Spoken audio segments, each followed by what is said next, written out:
Bonjour à tous, j'espère que vous allez bien. On se retrouve aujourd'hui pour faire le bilan du mois de septembre 2024 sur Brix pour les contrats de royalties.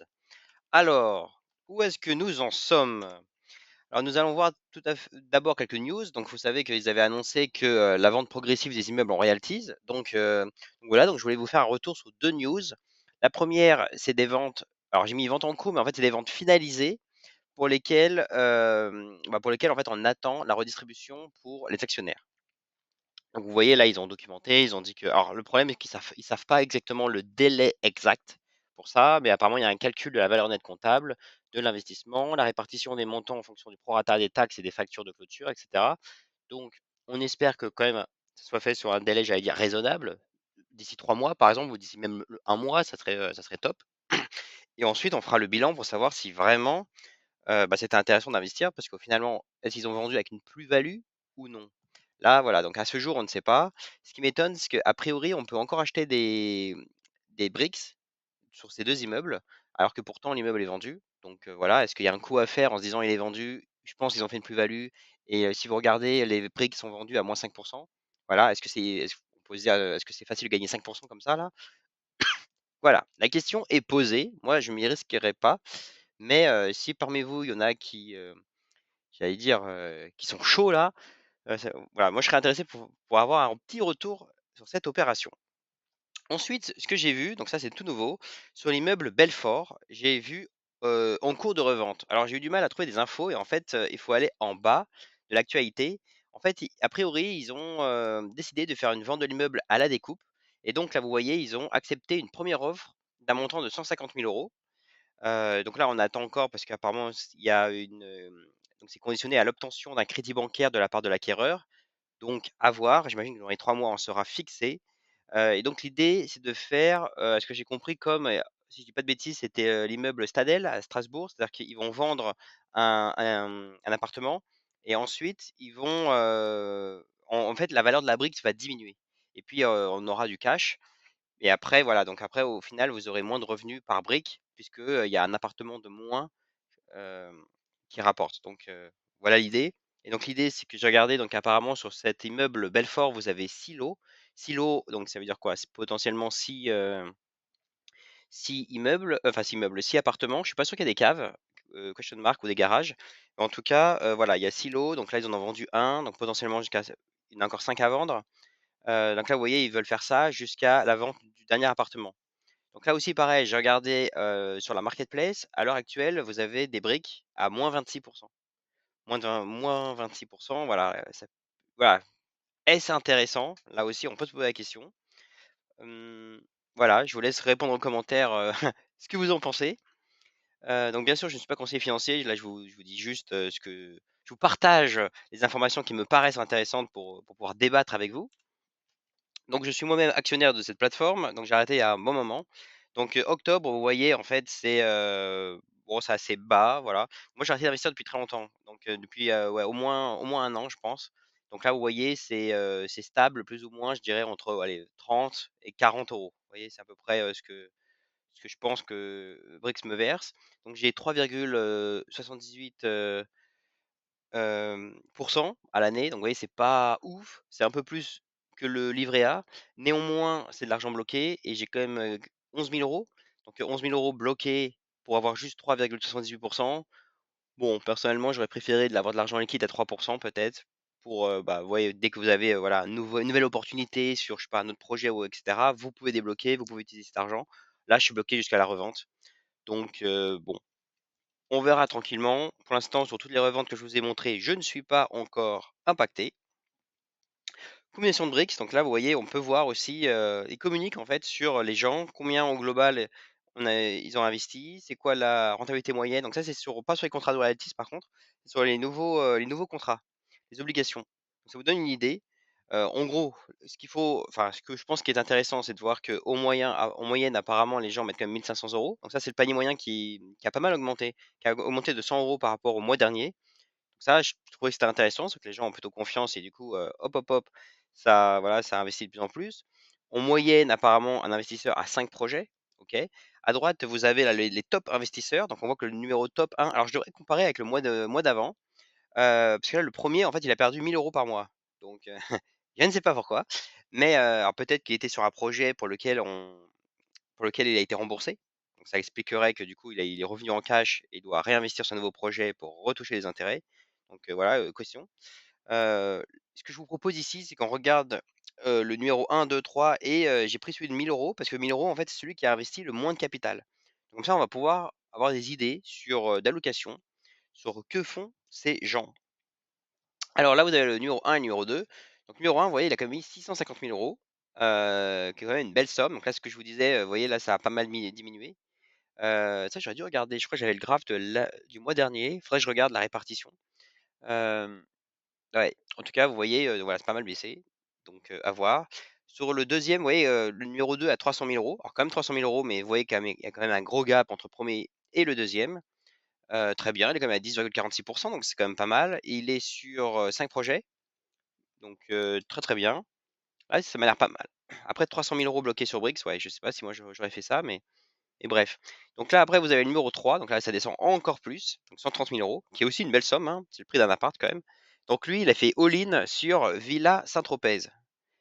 Saint-Tropez, donc c'est vrai, il faut quand même, ouais, je sais pas si on peut dire ça, avoir des couilles pour mettre 130 000 € sur une plateforme plutôt nouvelle et all-in sur un projet. Alors peut-être que c'est quelqu'un qui connaît ce projet, parce que ça effectivement, si vous connaissez les porteurs du projet, par exemple, je sais pas, dans la vraie vie, vous savez qu'ils sont sérieux et cetera. Bon voilà, peut-être que, vous mettez un petit billet, ça vaut le coup, à 12. Je ne sais pas. En tout cas, voilà, et le moins de capital investi, donc cette personne avait 1 000 € par mois, a priori, donc lui, il a fait 2 projets et vous voyez qu'il a quand même investi 120 000 €, donc c'est quand même, pas mal. Donc on va suivre, hein, en tout cas, c'est des belles performances, donc bravo à eux. Hem, Très bien, donc là, on va revenir maintenant sur les royalties. Royalties, Portugal. Alors Portugal, ici, comme d'habitude, je vous mets l'année d'avant, comme ça vous pouvez avoir une référence, et puis ici, vous avez, 2024. Alors vous voyez que ça démarre un peu moins bien quand même que 2023.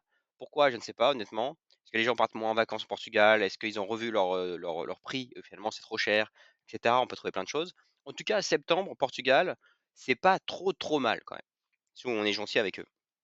On voit que, bon, on a 66 au-dessus de la cible, mais ceux qui, de mémoire, parce que j'ai entré manuellement les données, ceux qui sont au-dessus de la cible sont quand même, largement au-dessus de la cible. Donc ça, c'est pas mal. Après, il faut toujours relativiser, puisque même si en septembre, vous êtes bien au-dessus de la cible, on voit quand même que, vous voyez, là, janvier à avril, a priori, on n'était pas du tout à la perf. Donc faudrait vraiment voir à l'année, voir, ce qu'il en est. En tout cas, voilà, je dirais Portugal, pas trop, trop mal, pas trop, trop mal. Les commerces en France. Alors 2023, vous savez que moi j'adorais, parce que je trouvais que justement c'était des seules catégories sur Brix auxquelles on n'avait pas de surprise, c'était toujours stable. Bah voilà, nous, il nous en faut pas plus, hein. On nous dit ça nous fait 5, on a 5, on est super heureux, quoi. Mais là, c'est le drame en 2024. Là, vous voyez, ça commence tranquillement à baisser. Moi, là, ce qui me fait de plus en plus, je sais pas, cogité, c'est vraiment le Chaptal, Chaptal à Montpellier. Donc apparemment, le local était atypique. Alors au début, on nous dit que c'est une super opportunité, puis maintenant on nous dit: «Ah, c'est un local atypique, c'est super dur à louer». OK. Le truc, c'est que ça fait plus d'un an. Ça fait plus d'un an, chaque mois, c'est: «On envisage peut-être de baisser le prix». Je veux dire, au bout d'un moment, c'est pas on envisage, on le fait, on le fait pas, j'en sais rien, mais on prend une décision. Parce que, je sais pas, là, vous voyez, en tant qu'investisseur, là, j'ai quand même 1 000 €. 1 000 € à 0 sur un an, là, ça fait plus d'un an, donc là, enfin, au rythme où on en est, je pense que ça fera un an et demi, 2 ans, j'en sais rien, mais bon, peu d'espoir, en tout cas pour moi, et c'est là qui pêche un peu du Brix. Moi, je pense, c'est vraiment la communication, quoi. Parce que, ouais, et puis, je sais pas, peut-être, le côté: «Allez, on y va, même si on gagne un peu moins, au moins les gens, ils sont à 4 ou ils sont à 3 et ils sont pas à zéro, quoi». Donc j'en sais rien. Là-dessus, peut-être que ça vaudrait le coup de faire des votes, hein. Par exemple, tiens, on a eu une proposition sur voilà, sur ce commerce à 3. Est-ce que, OK, on y va, OK, on n'y va pas? Et puis on fait un système de vote au prorata et puis basta, quoi, s'ils sont pas capables de prendre une décision. Mais en tout cas, en tant qu'investisseur, je trouve que c'est dommage, et il y a trop d'appartements comme ça. Il y a vraiment, moi, je rentrais là, comme je vous disais là, les données, manuellement. Je sais pas, sur certaines, je suis hyper étonné, quoi. Vous avez des taux de vacances, mais tellement énormes que je me dis: «Bon». Je sais pas, est-ce que c'est vraiment la localisation? Pourtant, on lit la description, on nous dit que c'est une super localisation, c'est une super ville. Donc je sais pas, il se passe quand même que des choses, ou est-ce qu'il y a pas assez de ressources? Chez Brix pour les royalties, hein, question de marque aussi, parce que c'est bien beau d'investir, mais après il faut traquer, quoi. Donc ouais. Moi, ça m'inspire pas comme très confiance, hein. Donc là, vous avez 2023. 2023, qu'est-ce que l'on regarde? On regarde les immeubles France, OK? Immeubles France. Nous avons 39 immeubles, donc maintenant 2 qui ont été vendus. Super. Donc ils sont encore là, pourquoi? Parce qu'en fait, tant qu'ils ont pas clôturé, alors j'étais étonné parce que sur l'un des immeubles vendus, on a touché un peu de centimes, je crois 11 centimes par brique. Donc pour ça, je l'ai rentré. C'est pour ça qu'il rentre ici et probablement il est en dessous. Les 2 que je vous parle là, en cours de revente sont en dessous de la perf, donc sont en rouge. Donc on verra, hein. Sur le long terme, de toute façon, ils vont disparaître une fois que ça sera soldé. Et vous voyez qu'au global, c'est pas top, hein. Au global, là, on a une performance, ah pardon, là, c'était décembre. C'était l 2023, autant pour moi. Mais là, vous voyez que c'était moyen. C'était pas top, hein. C'était déjà 25 au-dessus de, la performance. Enfin, en fait, près de ce qu'ils nous avaient dit. Donc vous voyez, c'est quand même pas top. Et là, c'est 2024 et c'est même pire. Là, vous voyez, c'est pour ça que quand on en parlait, le mois dernier ou même avant, on disait: «Tiens, on pense qu'ils ont carrément oublié, ouais, les royalties, maintenant ils sont sur les obligations» et voilà et c'est dommage parce que nous, on est quand même les premiers er investisseurs de la plateforme Brick. Je pense que par respect, c'est quand même sympa de voilà, qu'on se sente pas totalement tombé. Là, vous voyez, en septembre, c'est l'un des pires mois, quoi, avec le mars. Là, on a touché un nouveau plus bas. Donc, voilà, en tant qu'investisseur, moi, en plus, j'étais pas mal exposé, donc je me dis: «Tiens, mince, quoi» et en plus, je sais pas si vous avez fait ça aussi, parce que là, ils vous font plein de campagnes de: «Ouais, faut parrainer, faut parrainer». Moi, j'étais donc enfin, comme je vous disais, j'étais l'un des premiers investisseurs sur Brix. Honnêtement, comment dire? Bah, je pensais que c'était une bonne plateforme, donc je l'ai parlé autour de moi et cetera. Maintenant, enfin, honnêtement, je pense que mes amis, ils ont dû se dire: «Mais attends, tu nous as fait faire quoi, là? Là, maintenant, on a de l'argent bloqué, ça rapporte pas». Parce que là, moi, je suis à 3,7 mais en vrai, si vous avez pas investi dans les bons immeubles, vous êtes largement en dessous, hein. Vous êtes peut-être au bout de 2 3 1. Donc, enfin, ouais, je pense que ça peut détruire des amitiés, hein. Hésitez pas à partager en commentaire si vous avez des histoires comme ça ou un peu tristes ou je sais pas, par exemple, vous en avez parlé autour de votre famille, votre frère, votre mère, voilà, vous avez convaincu, ils ont investi, puis maintenant voilà, qu'est-ce qu'ils en pensent? Ils sont patients ou est-ce qu'ils vous disent: «Putain, toi, mon fils, tu paies rien pour attendre». Donc voilà, faut discuter, moi voilà où j'en suis quand je vois ça, ça me dépite un peu. Ici, vous avez le top loser, top performance, donc comme d'hab, hein, performance les gars, faites attention parce que c'est vraiment souvent alors à part la fabrique parce que c'est, un Airbnb, d'ailleurs Bonfirme et Faria, c'est pareil, hein, c'est du Portugal. Donc là, vous voyez que c'est plutôt pas mal, hein. Ils nous avaient dit 5 6 on est autour de 7-8. Donc là, c'est top.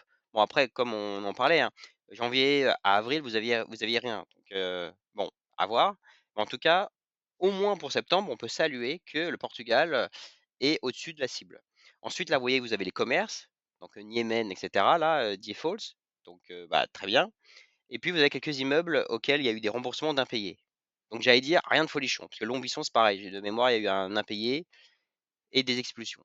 Très bien, donc voilà. Quand on regarde maintenant le top loser, on a quand même 15 immeubles sans revenus. Alors voilà, là, il faut peut-être en enlever 2 parce que, par exemple, Basse-Rue, il a été vendu. Alors pour ça que je l'ai mis là, bah, comme je vous disais, parce qu'il y en a un qui a eu en fait un 11 centimes par brique. Donc je l'ai rentré, il sort en négatif, mais bon, voilà. Donc si on en enlève 2 parce que nous sommes sympas. Ça nous ferait comme 13, hein. 13 immeubles sans revenus. 13 sur, de mémoire 39, c'est ça? C'est quand même pas terrible, hein.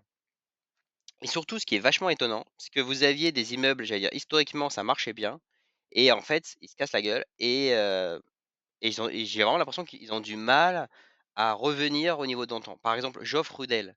Celui-ci avant, il avait l'air d'être pas mal, hein. Aristide Rouzières, Arnaud Père. Ça, c'est des premiers immeubles, auxquels il y avait le crédit, donc ça se passait super et maintenant vous êtes à zéro. C'est quand même incroyable, hein et zéro, c'est pas juste un mois, c'est 2 mois, 3 mois, enfin je sais pas qu'est-ce qui se passe. Il y a vraiment un abandon et alors je sais pas s'il y a certains locataires qui suivent cette chaîne, par exemple et qui se disent: «Ah attends, ça c'est mon immeuble» et moi je serais vraiment intéressé d'avoir, ce feedback.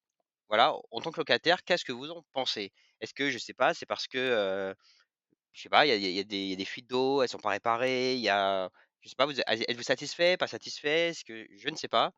Parce que je me souviens qu'il y a un immeuble qui a une piscine. Alors là aussi, moi je me dis: «Si je suis locataire, je loue, il y a une piscine à ma disposition, mais si cette piscine, par exemple, pour X raison, elle est en maintenance et ça marche pas pendant X mois». Peut-être qu'au bout d'un moment, on se dit: «Mais attends, je paye des charges, c'est pour que ça marche, quoi». Donc voilà, est-ce que je me dis: «C'est les locataires qui sont dans une situation auquel ils peuvent pas payer», par exemple, vous avez pas de travail et cetera? Ou est-ce que c'est juste que vous estimez que les prestations pour lesquelles vous payez ne sont pas à la hauteur? Et dans ce cas, là, on en revient à la question du management en fait de briques par rapport aux immeubles, quoi. Moi, je serais quand même intéressé parce que de voir autant de voilà, de une performance aussi basse sur un immeuble, OK, pourquoi pas, c'est exceptionnel. Mais sur autant d'immeubles, pour moi, il y a vraiment une grande part de gestion, quoi. Bref, on ferme la parenthèse. Maintenant ici, vous avez les taux de vacances et impayés. Donc bon, sans surprise, ce mois-ci est pas terrible. Donc on voit que les taux d'impayés augmentent. Nous sommes à 13. Donc là d'ailleurs, je crois que c'est un nouveau record. Ouais, nouveau record. Et puis, vous avez les vacances locatives, hein, 27. Ah, on n'est pas forcément les plus hauts, mais bon, c'est pas ouais, on est dans la moyenne, quoi. Donc, pas folichon ce mois-ci. Ici maintenant, dernière slide. Donc là, vous savez, vous avez 2023 et 2024. Donc ici, vous avez 2023. Donc là, c'était le bilan à la fin de l'année. Voilà, donc là, vous voyez, j'ai coché valeur initiale égale 10 euros. Donc ça, c'est le prix de la brique égale 10 euros. Et puis à gauche, vous avez par immeuble ce que vous aviez touché par brique en centimes sur l'année, réparti sur l'année. Donc là, en fait, ça vous donne en fait l'idée sur lesquels immeubles rapportent le plus pour 1 euro investi. C'est comme ça qu'il faut le voir. Donc là, effectivement, il n'y a pas la plus-value de l'immeuble, mais bon, là aussi, il y a un question mark. Parce qu'en fait, je sais pas, moi, je le vois comme ça. C'est-à-dire que, OK, vous avez, une plus-value potentielle sur le foncier. Le gros problème, c'est que si vous avez un immeuble et si il n'est pas loué ou s'il y a des impayés, c'est surtout ça, en fait, s'il y a des impayés. S'il y a des impayés, si vous voulez le mettre en vente, je pense que le prix de l'immeuble, vous devez le baisser par rapport au prix du marché. Donc, c'est pour ça, à mon avis, peut-être potentiellement sur le papier, on a une plus-value, mais je pense que dans la vraie vie, je suis pas vraiment sûr qu'on a vraiment une plus-value. Donc, à voir, hein. C'est pour ça que je suis très curieux là des deux ventes en septembre pour voir vraiment le bilan, où est-ce que ça en est. Là, on voit qu'il y a d'autres ventes en cours, donc pas mal, on attend. Vous avez, donc là aussi, 2000 enfin, maintenant les données de 2024. Donc là, voilà, ça vous donne une idée. Là, vous voyez que Portugal, performe pas mal, hein. Hem Donc très bien, donc là je vous laisse, voilà, mettre en pause, vous pouvez regarder. Au global, vous voyez quand même que c'est pas top, hein. C'est-à-dire que là, vous voyez, là sur le graphe, en vert, c'est quand c'est, à la perf. En rouge, c'est quand c'est pas à la perf. Donc globalement, vous voyez, même, si vous regardez pas les noms d'immeubles, mais juste, voilà, de loin, globalement, plus d'un immeuble sur 2 est pas bon, quoi. Voilà ce qu'on peut dire. Après, vous reprenez, la moitié de ceux qui vous payent, vous êtes kiff kiff quoi. Un coup à la cible, un coup en dessous de la cible. Le truc, c'est que la cible, les pourcentages ne sont pas super hauts. On vous parle pas de 24 à l'année, quoi. On vous parle de peut-être: «Ah, je suis à 4 donc là, vous divisez par 2 vous êtes à 2. 2, est-ce qu'il faut y aller? Voilà, question mark, hein. Moi, j'irai pas, personnellement. Ici, même graphe, mais cette fois-ci, vous voyez, vous avez, prix initial de brique, n'est pas égal à 10 euros. Donc là, en fait, on parle des premiers immeubles. Très bien. Donc là, vous voyez qu'en 2023, on voyait que les immeubles initiaux étaient pas trop mal. Bon, quand même, pas terrible, hein. Enfin, moitié-moitié. Moitié-moitié, très bien. Maintenant, vous avez les données de 2024. Là, vous voyez, c'est là où je vous dis, on voit une dégradation, quoi. Et ouais, moi, enfin, je sais pas, j'aimerais vraiment avoir une communication de briques pour vraiment voir le plan, pour se dire, OK, cette année, combien d'immeubles ils veulent vendre, l'année prochaine, combien d'immeubles, etc. Parce que des fois, j'ai l'impression, comme je rentre tout à la main, je lis tout, et j'ai quand même l'impression qu'au global, il y a pas vraiment de plan, quoi. C'est on loue, on loue, on loue, on change d'agence, on baisse les prix. Non, à un moment donné, au bout d'un moment, je sais pas, enfin, il nous faut je pense qu'en tant qu'actionnaire, avoir un plan, quoi. C'est-à-dire, est-ce qu'on se dit, voilà, on pense encore le garder 5 ans et puis pendant 5 ans, on va serrer les fesses, on va essayer d'avoir 2 3 j'en sais rien, mais quelque chose comme ça? Ou est-ce qu'on se dit: «Non, on veut faire une exit là dans l'année ou dans les 2 ans»? Heu, que j'ai oublié de vous parler de ça, je crois qu'il y a un immeuble aussi qui s'appelle Roger Salengro. Donc lui, il était pas trop mal. Enfin, en impayé, il y avait pas d'impayé. Donc lui, il était top. Et en fait, la news, c'est que le locataire est parti. Donc, à partir du mois prochain, attendez-vous peut-être à avoir 0 s'il est pas loué tout de suite. Et là, ils envisagent potentiellement une revente. Donc, bah, très bien, mais, vous voyez, c'est envisage. Bon, on va suivre, hein, on va suivre, ne vous inquiétez pas. On se revoit en novembre pour voir où est-ce qu'on en est. Mais on espère quand même que, on prend le bon virage, quoi. Voilà ce que je voulais vous dire pour aujourd'hui. J'espère que ça vous a plu et puis, à très bientôt.